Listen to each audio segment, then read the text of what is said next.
Hola Martín querido, se puede, se puede.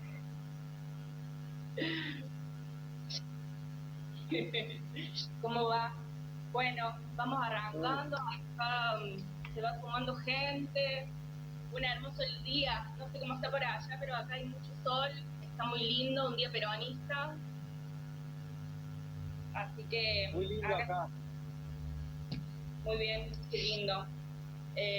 Acá en esta hermosa iniciativa que empezamos a transitar hace unos días, unas semanas, de organizar encuentros de diálogos virtuales en esta coyuntura que nos atraviesa, eh, en donde no nos podemos encontrar cara a cara porque nos toca como militantes estar en nuestras casas, eh, cuidándonos y cuidando a todo el pueblo argentino en esta pandemia mundial que atraviesa nuestras vidas y todas las estructuras sociales, políticas. Así que estamos acá en este ciclo de diálogos del ñato, que además agradecemos mucho que se haya prendido a esta iniciativa porque sabemos que cuesta un poco la tecnología, pero bueno, creíamos interesante poder dialogar, encontrarnos, aunque sea desde la virtualidad, para empezar a conversar sobre nuestras trayectorias, sobre lo que nos va atravesando en esta forma de vida que elegimos, que es la militancia, y desde el modo que nos paramos para transitar la vida. Entonces, este es un encuentro, ya sucedió con el Manuel Belgrano, con el Centro de Estudiantes, hace unas semanas. El otro día también nos juntamos con compañeros y compañeras del movimiento campesino y de la Jaureche a dialogar un poco sobre la coyuntura actual. Y este es un encuentro con la JP, con las juventudes, donde nos interesa poder charlar con vos sobre tu trayectoria y sobre los puntos de unión y de uniones generacionales entre nuestra generación y tu generación. Eh, entonces, para ir arrancando este ciclo, vamos a hacer una breve presentación de quién sos, por si hay alguien que no te conoce. El ñato, el Martín, el ñato para nosotros y nosotras, fundador de IFO, fue secretario de Derechos Humanos de la Nación, legislador provincial por Córdoba y actualmente es director del Observatorio de Derechos Humanos del Senado, pero sobre todo es un militante, digo, es un compañero que siempre puso el cuerpo y estuvo a disposición cada vez que la historia lo demandaba. Y ahora vamos a arrancar con una pregunta que es muy clásica, pero que siempre nos interesa charlarla para quienes no, no conocen tu historia y tu trayectoria, que es cómo arrancaste a militar. Digo, cómo arrancaste a militar siendo joven, más joven de lo que sos ahora. Eh, pero sobre todo pensando en qué contexto político existía cuando arrancaste a militar y cuando convocó a la generación de los 80 y de los 90 a la política, que no son los mismos los contextos que nos convocan a nosotros y a nosotras, a mi generación, a encontrarnos con la política, porque a nosotros nos convoca un gobierno nacional, nos convocan desde el Estado un proyecto político, eh,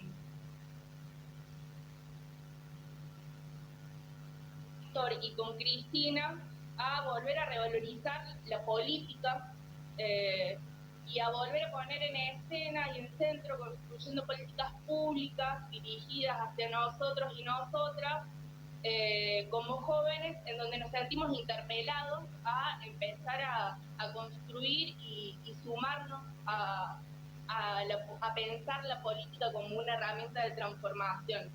queríamos charlar un poco de esto con vos. ¿Qué fue lo que te convocó a vos a sumarte a la política, claramente marcada con tu lucha por la memoria y la verdad y la justicia, atravesado desde lo personal, pero esa unión entre el contexto y la generación que se suma a hacer política en los 80 y los 90 y los que nos sumamos desde el 2011, 2012, 2013 en adelante, siendo muy pibes y pibas, nos interesa poder dialogarlo. Dale, bueno, buenas tardes a todos y a todas. Gracias por estar un sábado a esta hora compartiendo esto. En la presentación decían que iba a ser un ping-pong de preguntas y respuestas que voy a tratar de ser muy sintético para no ser aburrido. Si hay algo verdadero que dijeron en mi presentación es que no me gusta nada de esto de virtual. Me gusta a mí conversar cara a cara. Pero bueno, es lo que hay. Yo vivo acá en Tras la Sierra y cada 2 días nos separa una montaña muy grande y me vine a propósito de este lado de la montaña por muchas cosas, muchas razones. Yo cuando tenía 15, 16 años entré en el centro estudiante de mi escuela en Catamarca. En Catamarca yo caí allá porque un exilio interno de parte de mi familia. Yo tengo mis 2 viejos desaparecidos en Mar del Plata, en la noche de las corbatas. Un viejo abogado, de trabajadores, de gremios, presos políticos también, desaparecen y bueno, yo termino en Catamarca. Como una situación compleja, viví en Córdoba con mi abuela, que fue la fundadora de la Plaza de Mayo. Un 2 viejos desaparecidos y tengo un hermano apropiado. Y un hermano también, que es Ramiro, que es abogado más grande que yo también. Tenemos una vida muy parecida y que ambos hemos optado por seguir una lucha y también por vivir una vida parecida. Y en decir vivir una vida parecida, digo, compartir la vida. Nosotros, por ahí me cuesta hablar de mí mismo, pero bueno, digo nosotros, pero yo allá por cuando tenía 16 años, 15, 16 años, fui presidente del centro estudiante de mi escuela y la matan a María Soledad Morales en Catamarca. En esa época yo empecé a militar en la juventud, por el centro de estudiantes, pero también cuando la matan empecé a militar también desde todos los centros de estudiantes, fueron los justicia por María Soledad Morales. Y ahí ampliamos la demanda por todos los jóvenes de Argentina que habían sido asesinados, que eran casos impunes. Y en ese momento yo empecé a viajar por toda la Argentina, teniendo 15, 16 años, reclamando justicia me acuerdo, por Jimena Hernández, por Nair Mustafa, por un montón de jóvenes que habían sido asesinados, como María Soledad, y que eran impunes. Estoy hablando del año 90, 91. Luego de ello, he pasado todos esos años siendo muy joven, junto a la monja Marta Peloni. En ese momento nosotros, si bien no teníamos una caracterización, éramos muy chicos, sobre quién era Marta Peloni, quién es hoy, no vale tampoco la consideración. En ese momento todos peleábamos por justicia por María Soledad. Pasado el tiempo, yo me vine a Córdoba y empecé a militar en Unidos, me acuerdo, que yo apenas tenía 18, 19 años, y en el Frente Grande, porque venía del Frente Sur, digamos, que era una convocatoria del peronismo de centro izquierda, llamémosle, y en ese momento se conformaba el Frente Grande, estoy hablando de 1993, yo empezaba la Facultad de Derecho, y nos sumamos junto con mi hermano en ese momento a armar el Frente Grande de la Facultad de Derecho. Y militamos juntos. Nosotros nosotros que en ese momento también nos llevó a distanciarnos, porque se arma una interna abierta entre Chacho Álvarez y Bordón. En ese momento, en esa interna abierta, obviamente Chacho Álvarez perdió porque la mayoría del menemismo votó a favor de Chacho Álvarez. No estaba capacitado en ese momento como después, como que Cristina reglamenta la PASO. No era como la PASO ahora, que era obligatoria. Y estaba reglamentada por el código electoral. Entonces en ese momento se pierde y lógicamente el Frente Grande termina yendo hacia donde fue, hacia la alianza. Entonces en ese momento nosotros nos vamos del Frente Grande. Yo estoy hablando principio de 1995 y a pocos días de eso el taller Julio Cortázar de Córdoba, que en esa época, para atrás, digamos, en la época de la dictadura, había tenido un trabajo enorme, que era contener a los que habíamos perdido nuestros viejos, cuando nuestros padres estaban.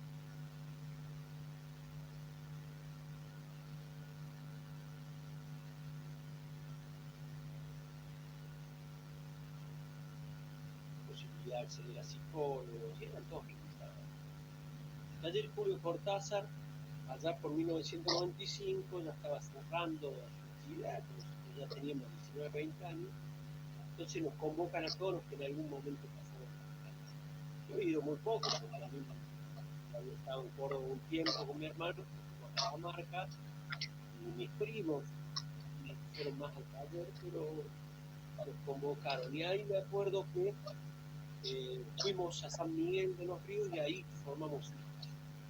Ese 14 de abril de 1995 formamos hijos, 14 y 15, y a partir de ahí yo milito en hijos durante muchos años. Y es una historia de mi vida que realmente creo que me salvó de la tragedia, creo que el encuentro con todos esos compañeros y compañeras, fueron muchísimos encuentros de amor, encuentros de reparación, encuentros de comprensión histórica, y que algunos seguimos y otros fueron por su camino, pero muchos de nosotros cuando fundamos hijos tuvimos la comprensión histórica de entender que teníamos que asumir un rol. Y ahí, bueno, yo después me recibo de abogado y soy uno de los primeros abogados de hijos. Ya estaba Claudio Oroz como abogado, y a partir de ahí, estoy hablando del año 2002, empezamos, ya se había presentado una vez corpus, todavía la ley de civil, punto final y punto estaba vigente, y a partir de ahí, bueno, empezamos una vida política y judicial, y después de haber sido abogado del juicio de lesa humanidad, que para mí fue una de las cosas que más me honran en la vida, haber sido un militante de hijos y un abogado formado por su organización, y también por familiares y abuelas. Después de todo eso, me convoca a Cristina como secretario de Derechos Humanos, yo soy legislador, y hoy en esta actividad, ¿no?, en el Senado, pero bueno, mi trayectoria un poco es eso. Soy un militante que ha hecho lo que tenía que hacer en función de un proyecto colectivo, y después mi incorporación a una fuerza política, porque en un día soy apoderado del Frente para la Victoria, Frente de Todo, tiene que ver con un proyecto de país, en el cual yo me sentí convocado, desde que conocí a Néstor Kirchner allá por 2004, 2005, con Carlos Panini, me sentí convocado, interpelado, y he resuelto colectivamente un montón de contradicciones políticas y me he incorporado, y hoy sigo siendo parte de ese proceso político, que bueno, que de alguna manera en el año 2008-2009, fue la 125, fundó la Jaureche, una organización que que allá, junto con Marco Amante y un montón de sus compañeros y compañeras, hemos trabajado y hemos puesto mejor, digamos, y hoy este vivo que convoca a la JP Jauretche, una juventud que quizá nacía en aquellas épocas cuando nosotros empezábamos a pensar que teníamos que volver a una militancia, teníamos que volver a creer en el peronismo. Porque la verdad que durante los años 70 y 90 nosotros éramos muy distraídos, no de la política en sí mismo, porque la política pasaba por otro lado. O sea, no es que nosotros éramos unos distraídos de la política, nosotros creíamos que la política se debía construir por otros carriles, por otros andamios, pasaba por otro lado. Había en esos tiempos había existido una ruptura de la manda constitucional, de que el pueblo no delibera ni gobierna sino a través de sus representantes. En esa época los representantes no nos representaban. Y yo honestamente creo que cuando asumió Néstor Kirchner volvió a convocarnos a los parias de la historia, volvió a convocarnos a aquellos que fuimos víctimas de las injusticias y volvimos a creer en la política muy herramienta emocionante. Con un poco, perdón, lo dice largo, pero un poquito, no me es fácil tampoco ser sintético cuando tengo que hablar un poco de cómo fui resolviendo con los pasos de los años mi vida política, ¿no? Y lo que soy hoy, que realmente no creo que haya logrado más de lo que ha logrado mi generación un poco, ¿no? De avanzar bastante y haber asumido una responsabilidad pública, sencillamente eso. Totalmente, Niato. Es esto que señalábamos al principio, digo, ¿no? Cómo también este gobierno nacional y popular de Néstor y de Cristina convoca a dos generaciones, a una descreída por ahí del peronismo y de la política institucional de representatividad y a nuestra generación que nos convoca a sumarnos efectivamente a un proyecto político desde la estructura del gobierno y del Estado. En esta línea, vos mencionabas un poquito sobre tu trayectoria en la Secretaría de Derechos Humanos y nos interesaba que cuentes un poco cómo fue ese momento y esa trayectoria como secretario de Derechos Humanos, en donde venías también con una línea política que se desarrolló desde la Secretaría dirigida hacia las juventudes, me acuerdo del programa de jóvenes territoriales y un montón de políticas que desde la Secretaría de Derechos Humanos también nos convocaron generacionalmente a seguir construyendo la memoria colectivamente y también hubo una pregunta ayer cuando hacíamos una sticker en Instagram sobre qué le preguntarías a Martín Fresneda, algo que salió mucho, que era algo que nosotros veníamos pensando también y lo comentamos previamente con vos, era que cuentes una anécdota con Cristina. Entonces, estas dos cosas, un poco de cuentas sobre tu trayectoria en la secretaría y alguna anécdota con Cristina que se pueda contar. Mira, yo cuando soy convocado a la Secretaría de Derechos Humanos, yo era gerente regional de ANSES y creo que también atravesó por una tragedia que fue la muerte de Eduardo Luis Duhalde. Sucederlo a Eduardo Luis Duhalde no fue fácil para mí porque aparte de haber sido un gran referente, era un tipo que nos atravesaba en toda la historia, como un dirigente del campo nacional y popular, como abogado, como juez, como periodista, como un tipo que luchó desde el exilio por memoria de la justicia. Realmente lo admiraba mucho a Duhalde por toda su historia, porque me sentía muy identificado con ese grupo de abogados, el cual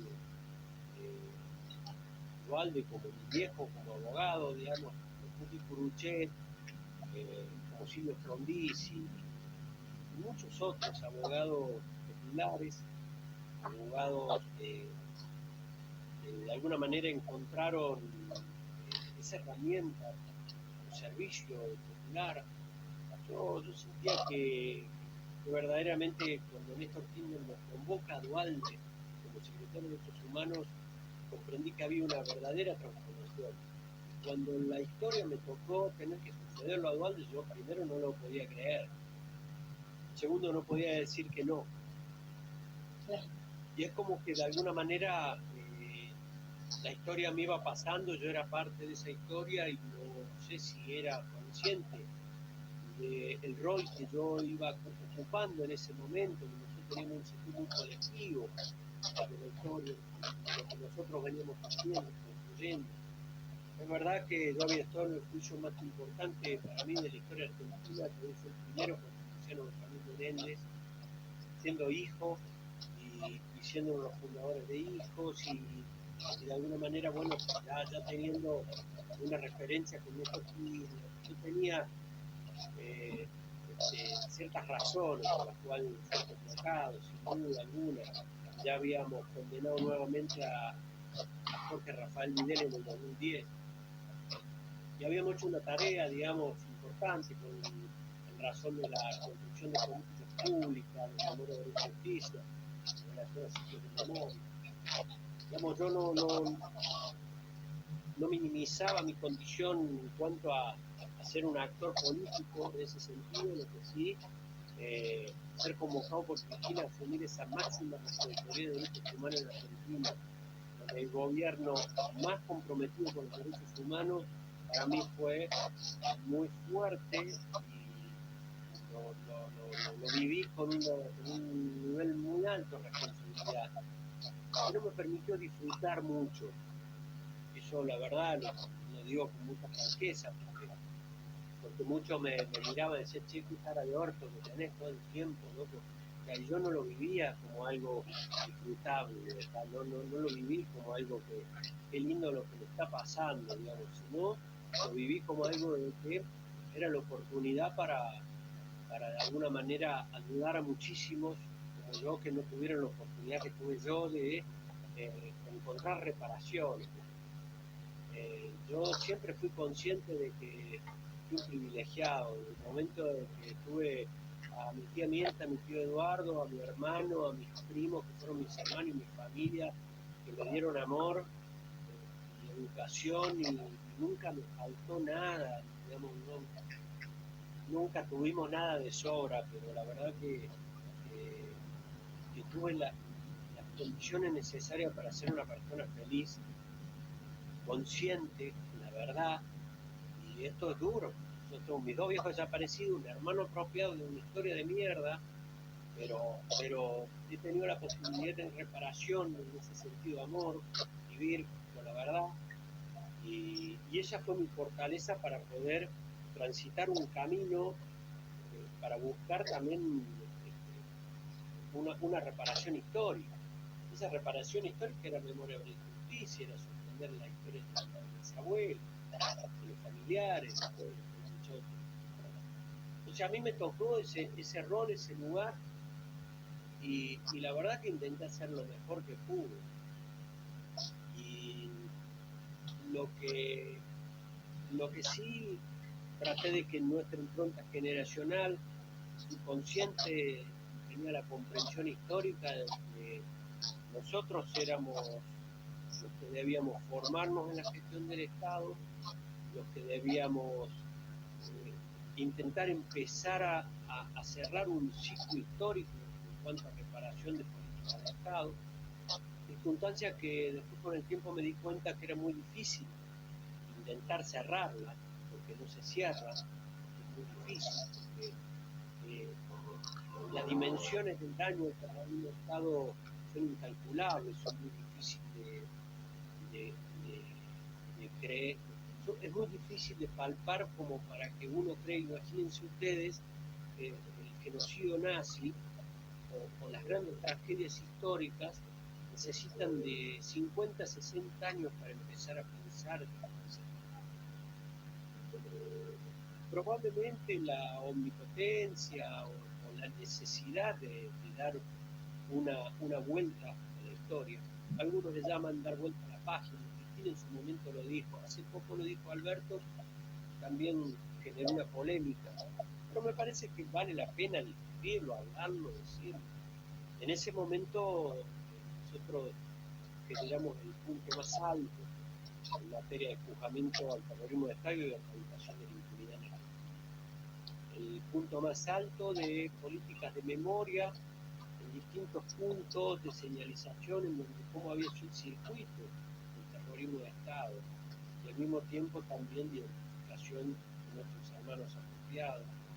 Y yo puse mucho esfuerzo en el tema de identificación de testigos humanos desaparecidos para apuntar al punto la verdad, porque ahí en el tema de llevar adelante esa agenda de memoria, verdad y justicia, pero también una agenda que yo me proponía ampliarla a los nuevos derechos. Yo veía que Néstor y Cristina y Eduardo Luis Duhalde habían generado una suerte de punto de inflexión en el Estado pasado.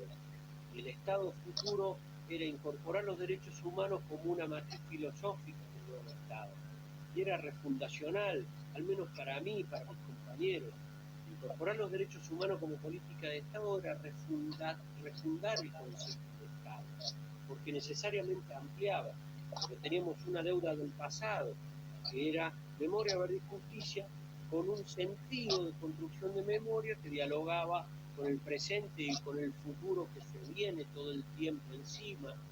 Y en ese sentido construimos nosotros políticas de Estado que dialoguen sobre las violaciones de derechos humanos del presente. Y traté de construir ese puente de plata entre memoria, verdad y justicia y estos jóvenes sin memoria,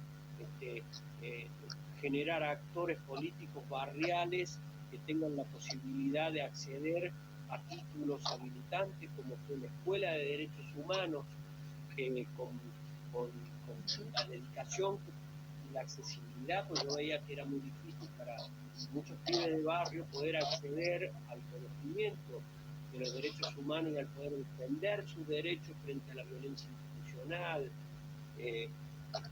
Nosotros incorporamos el tema del registro de feminicidio y también una política para tratar de traccionar y generar en la sociedad una igualdad de derechos con las mujeres y los varones, y en ese sentido la diversidad y llevar adelante la ley de género fue muy fuerte, muy importante para nosotros. Aparte fuimos construyendo esos sentidos en la marcha, digamos, no éramos ninguno adelantado. Yo creo que esa experiencia fue una experiencia que para mí me marcó, me marcó para toda la vida. Una experiencia con Cristina, digamos. Cristina, y lo voy a contar como algo, quizá, bueno, con el tiempo, Cristina es una mujer muy exigente, porque fue presidente y sigue siendo, ¿no?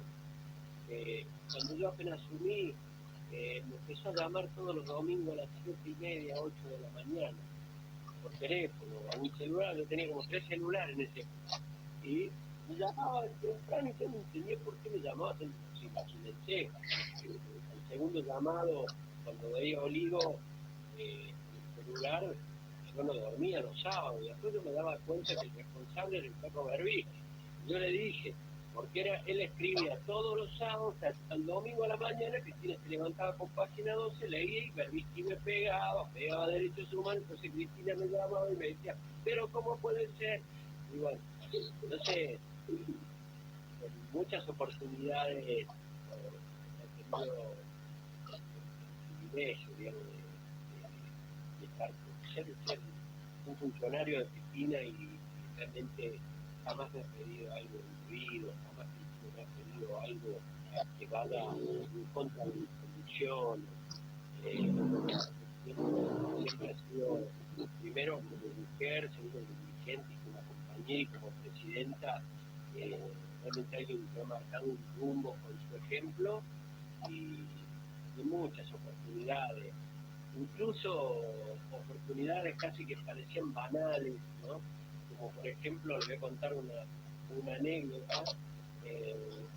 Una vez me entero de que había un pibe que había sido golpeado por un grupo de rugby porque se había besado con su novio. Ese pibe era Peter Robledo.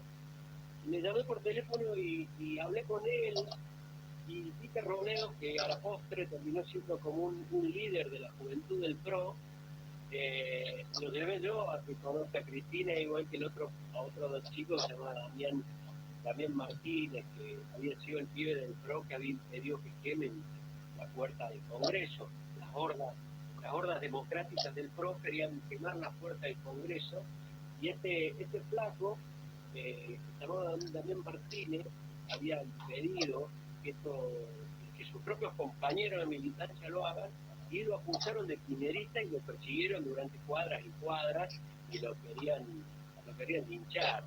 Bueno, esos dos chicos yo finalmente los convoqué y los llevé a hablar con Cristina. Y realmente las conversaciones que hemos tenido ahí con ellos, más allá que con Cristina, ella me convocaba muchas actividades y cosas que obviamente no voy a contar nunca ni quiero contar, son parte del trabajo que uno ha tenido, pero como anécdota de Peter Robledo, que ese Peter Robledo que hoy es famoso por ser un antiguo dirigente de la centro derecha argentina, que no ha descubierto absolutamente nada, se veía absolutamente sorprendido, emocionado por conocer a Cristina, Claro. y realmente Cristina en ese momento como ella le contó de su vida, de su historia, y me acuerdo que le dijo: soy una mujer simple e incluso también voy al baño. Entonces, Acá Ñato dice que creaste un monstruo. Acá Ñato dice en los comentarios que has creado un monstruo. tiene razón, sí tiene razón, porque yo soy uno de los responsables. Incluso una vez lo metieron preso a Peter Robledo en Cuba, y doble con Cristina, y Cristina dijo, lo habían metido preso porque el Pícaro se fue a hacer una manifestación a Cuba.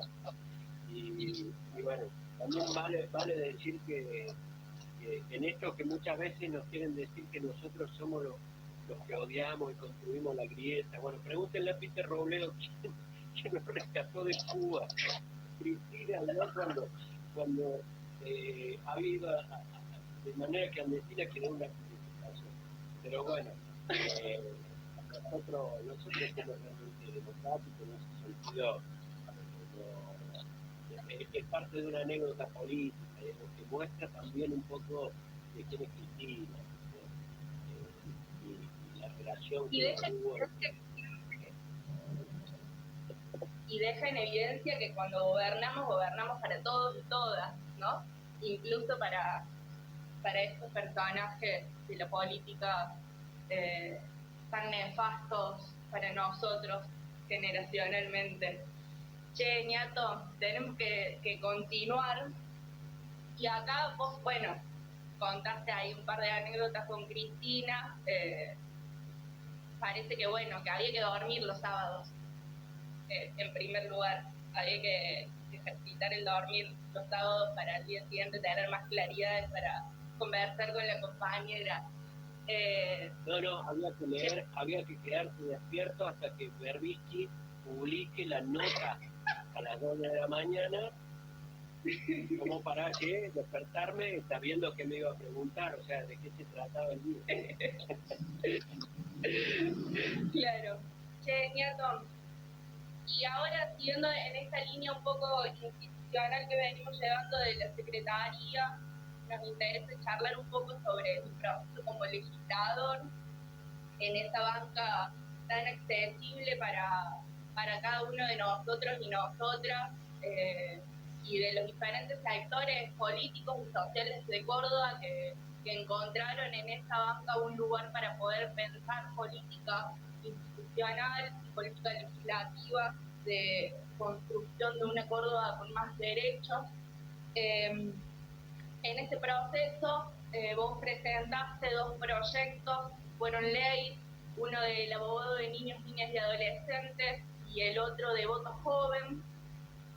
y nos interesa charlar con vos sobre cómo viviste sobre todo el proceso de voto joven, este año tan intenso en la legislatura, porque después yo voy a charlar un poco sobre cómo lo vivimos nosotros y nosotras como pibes y pibas, pero pocas veces hemos tenido la oportunidad de charlar con vos cómo viviste ese proceso de acompañamiento a nosotros desde esta banca institucional y de pelea legislativa para que en Córdoba también los pibes y las pibas de 16 y 17 años podamos votar como ya era ley a nivel nacional.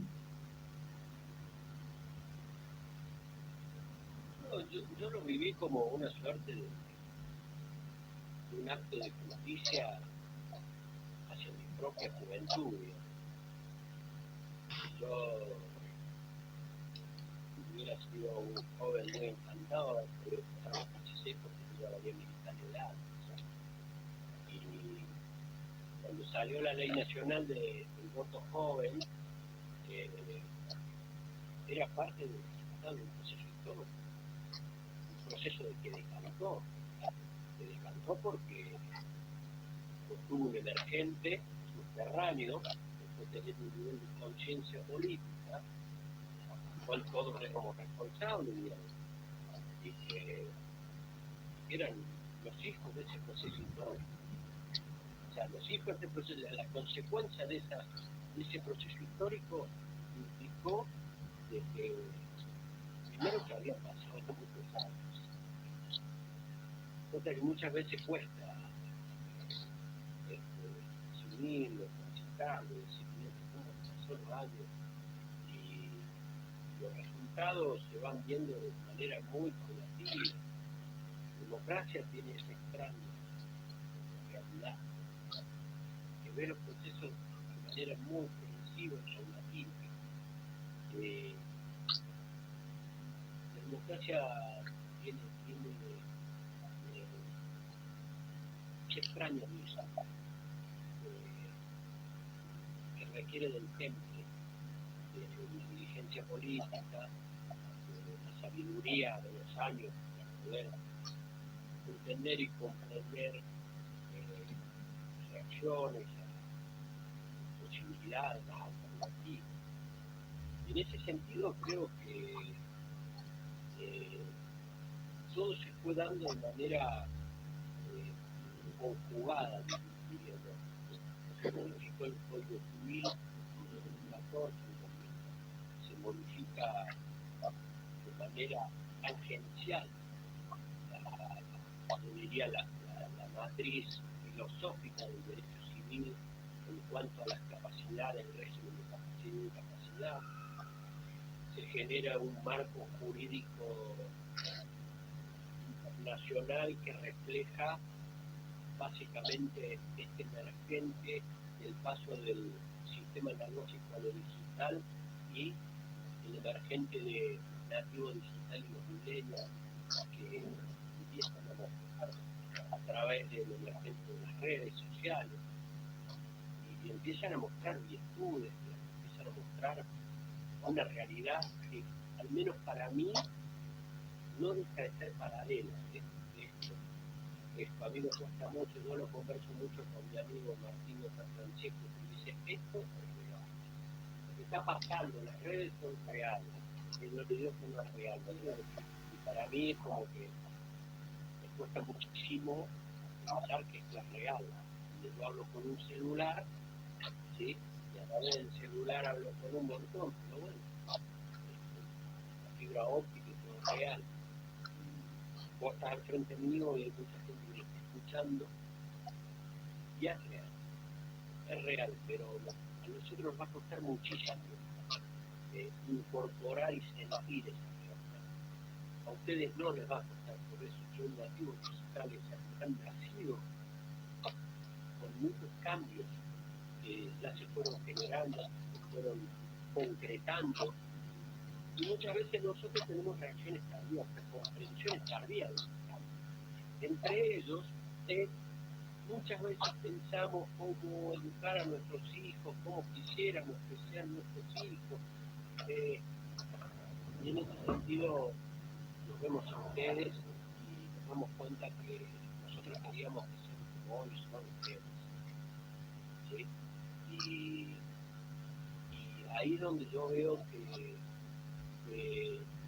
cuando mi sobrino de 14, 15 años en ese momento me generaban discusión, empezaron todos a militar, empezaron a generarse debates enormes en cada familia, en cada lugar, y querían que realmente podamos, y ahí nos dimos cuenta que bueno, nosotros nos forjamos a que esa nueva generación exija su derecho. El derecho era mínimamente participar de la vida política, mínimamente era poner en la mesa, y como lo hice en la legislatura, junto a otros muchos legisladores, compañeros, que dijimos, ¿cómo puede ser tan hipócrita esta sociedad que conciben a los niños, niñas, adolescentes, 14 años, con capacidad y comprensión de la criminalidad, y querían bajarle de imputabilidad y no le daban derecho al voto? Lo que pasa es que siempre los conservadores saben que los jóvenes tienen más coraje. Y esa realidad, digamos, es una realidad que me parece a los jóvenes con más coraje. No es que sean más inconscientes, tienen más coraje, ¿saben? Porque no, posiblemente no han sido amansados muchas veces por lo que es la vida misma, que te lleva a circunstancias en las cuales yo no sé si uno no se arrepiente con el tiempo, ¿sí? Lo que sí, yo por lo menos por mi parte siempre intenté ser alguien que no pierda ese espíritu no de lo que muchas veces peyorativamente hablan de la rebeldía de la juventud, sino ese espíritu que de alguna manera lleva una ingenuidad la vida tiene que perderla nunca, como porque esa ingenuidad de la vida es la que de alguna manera te preserva y hace que seas una persona honesta, honrada, que no negocies las cosas que moralmente y éticamente no hay que negociar. Y en este sentido me parece que haber presentado dos proyectos para la juventud como el voto joven y crear la figura del abogado al niño y niña adolescente que sea ley, fueron dos de las cosas que me enorgullece mucho haber sido parte de gestar esa iniciativa, que en realidad fue una polea de transmisión de una reivindicación histórica de movimientos políticos, sociales, de organizaciones que lucharon por los derechos de los niños y adolescentes, y bueno, yo fui un actor político que hice política y que lo logré construyendo consenso. Al mismo tiempo el tema de voto joven era necesario, bueno, de alguna manera yo lo viví así, lo viví como una posibilidad que tuve en mi vida de devolverle a la juventud, de esa juventud que yo fui, y de todos los jóvenes que lucharon por tener un protagonismo, cuando digo protagonismo digo ser escuchados en la vida política, y que no lo fueron, muchos de ellos fueron asesinados en centros clandestinos como escribe el Manuel Belgrano, con la noche de lápiz, con reivindicación, y yo lo viví así, lo viví como un acto más de justicia que hemos logrado para las juventudes, que es un tránsito tan corto, pero tan importante, tan fundante, que los adultos creo que debemos tener un poco más de conciencia que si cuidamos esos momentos de las juventudes, de estos jóvenes, van a cuidar muchísimo ese tesoro de este momento. Es como no ser violento con los niños, o sea, parte de ahí, digamos, de generar amor, generar libertad, generar derechos. Yo en ese sentido yo soy muy progresista en cuanto a la visión de los derechos que tienen que tener. No soy progresista en la práctica política, soy progresista en la concepción histórica de los derechos. Y soy peronista en la vida política. Bueno, he tratado de sintetizar esta pregunta, pero no es fácil. Y muy linda que me hayas preguntado, porque bueno, un poco me permite también reivindicar ese joven que en algún momento no pudo realizarse. Sí, totalmente. Acá, bueno, queda poco, nos estamos acercando a la parte final del vivo, pero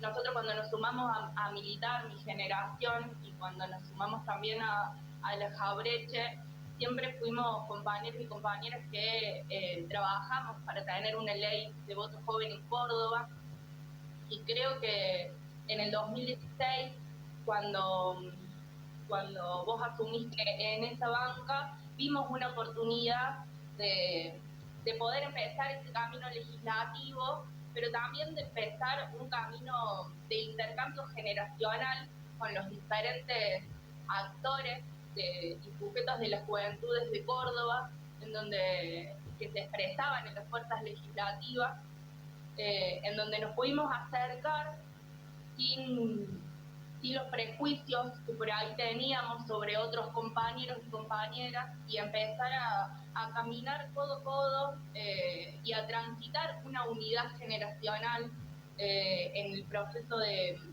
construcción de la ley de voto joven, que era un proceso que nosotros no íbamos a vivir en términos de edades, pero sí queríamos que lleguemos a un 2019 con los pibes y las pibas pudiendo elegir un proyecto político para Córdoba, ¿no? Que, que podamos tener esta posibilidad, como la teníamos a nivel nacional, de elegir nuestro proyecto político nacional y de poder hacerlo en nuestra provincia, pensándonos en la territorialidad, pensándonos en la accesibilidad, y creo que encontramos en vos y en un montón de compañeros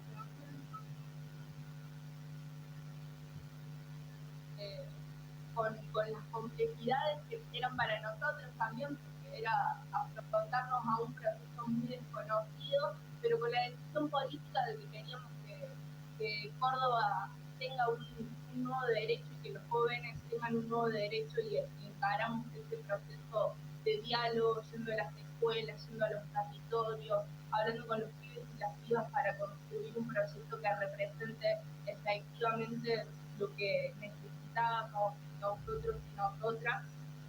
Y esto último que me parece trascendental, que es empezar a transitar un camino juntos de unidad entre las diferentes generaciones y expresiones de la política cordobesa, que también nos permitieron en el 2019 construir un proyecto político de unidad nacional como fue el Frente de Todos, que nos permita recuperar el Estado, gobernar y ampliar derechos desde ese lugar.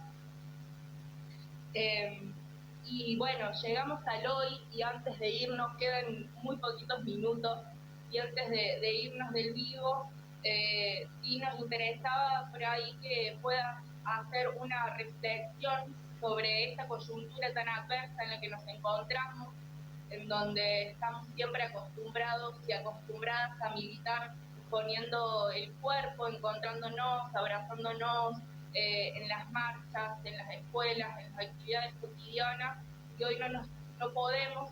Entonces queríamos que puedas compartir una reflexión sobre esta coyuntura y esta situación, cómo viene llevando adelante el gobierno nacional las medidas, y cómo se milita y cómo se construye en esta situación y después de esta situación.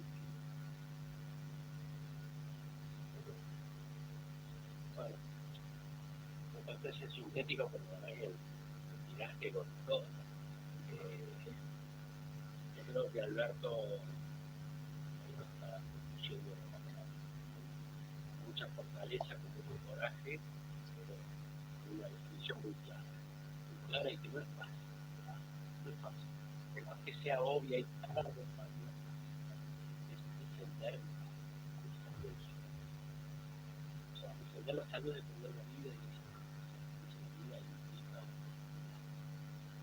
los sectores que entre ustedes el nivel de convicción y la pereza que tienen, que son capaces de arriesgar la vida de los argentinos por no renunciar a una pandemia. En ese sentido creo que hay un debate que se viene. Muchos políticos, pensadores, intelectuales vienen pensando y planteando hace mucho tiempo, por eso lo digo que vivimos en un mundo en el cual antes de que surge esta pandemia se viene debatiendo bajo la realpolitik cuál es el límite tolerable por parte de la mayoría del mundo sobre la injusticia, las asimetrías, la distribución de la riqueza que ha generado esta última etapa de la vida 30, 40 años. Y esta condición es una condición que sin duda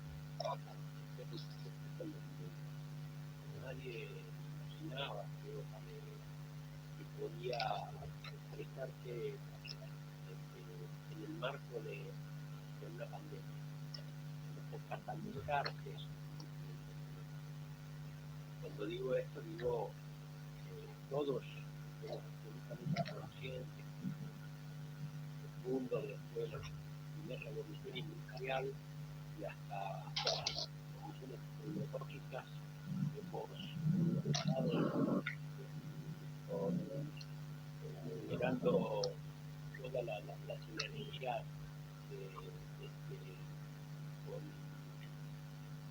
con energías que verdaderamente han afectado, han generado y han emitido básicamente hemos afectado el medio ambiente, hemos generado digo esto, digo que de alguna manera el mundo venía siendo atractivo con grupos fascistas, con muchos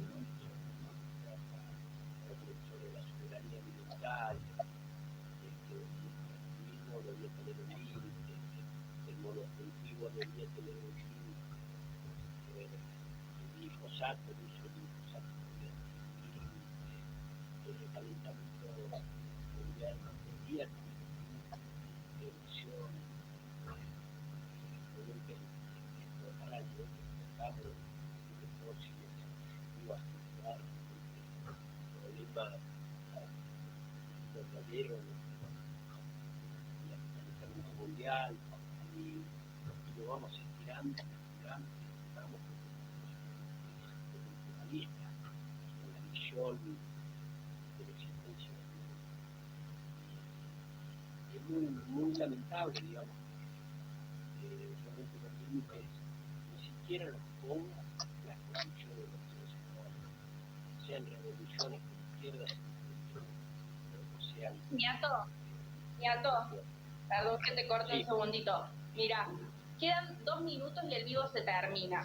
Si querés, habla, cortamos y volvemos a retomar para terminar esta parte de la reflexión de la coyuntura actual que nos parece que es interesante. Miren, yo termino en 2 minutos. La verdad que es muy difícil saber qué seguir. Lo que sí sé es que es la oportunidad de que la sociedad vuelva a mirarse a los ojos y la única forma de salvarlo como sociedad es volver al sentido más primitivo, digamos, de comunidad. Yo creo en eso, creo que... La comunidad organizada. Por lo tanto, bueno, agradecerles, creo que es un momento difícil que estamos viviendo, pero vamos a pasarlo, ¿no? Hemos pasado todo y bueno, ojalá que lo pasemos abrazados entre todos y que Alberto y Cristina nos lleven al punto que todos necesitamos, que es cuidar la vida, por sobre todas las cosas cuidar la vida. Pero bueno, chicos, muchas gracias. Fuerza, adelante. Gracias a vos, Niato.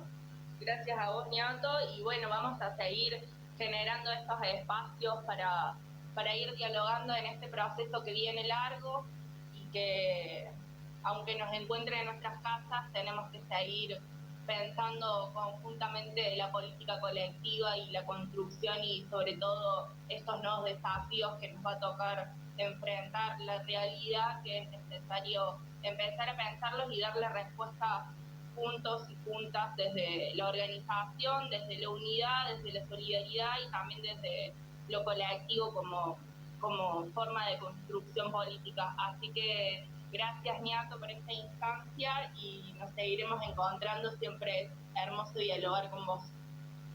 No, por favor, un abrazo a todos, y quiero mandar